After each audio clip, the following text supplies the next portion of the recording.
Good morning. Happy Friday. So today I thought I would talk about boundaries.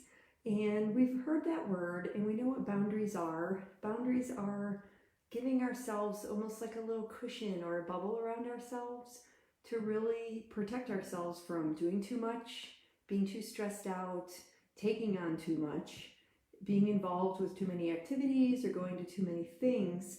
But yet we tend to do that. And it's interesting because we're getting close to the world kind of slowly going into re-entry.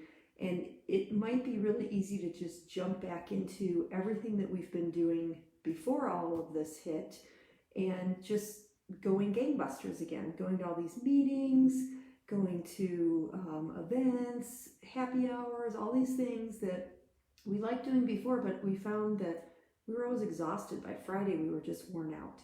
So the best thing about boundaries is we can learn to do better at them. And the main thing is really just learning to say no. When we don't allow our boundaries to really kick into high gear, we're just saying yes to everything. So boundaries are really about saying no, even though sometimes you may feel guilty, you may feel horrible. But as a leader, it's important to set boundaries for your team and for your business, and for you as a leader to make sure you're really clear on your boundaries. Do you want people calling you at 10 o'clock at night? Do you want meetings to go on for 5 hours at a time when you're kind of maxed out in 3 hours and you say, you know what, the max I'm going to do is 3 hours. So just be super clear. So today in your journal, I want you to write down your non-negotiable boundaries. What are things that are really important for you as a leader that you need to really stick to? And maybe you do well at some of these, and maybe there's some areas where you are not doing so well and you need some more support around those things. So look at all of your boundaries in all the areas where you've said yes, where you've then later said, I never should have done that.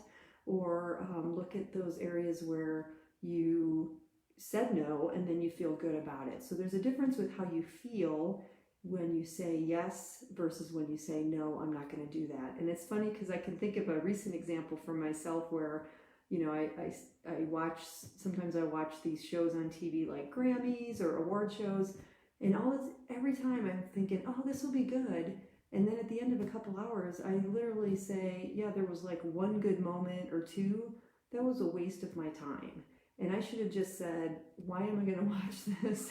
So the other day I literally verbalized out loud, I said, I'm not going to watch any more of these shows because they literally just are not a good use of my time. I should just be reading a book, which I love to do anyway. So, that's something that moving forward, because I'll give it another try and another try and another try. And that's what we do, right? Because we tend to think, oh, it'll be better this time. So look at your boundaries. Where can you make improvements?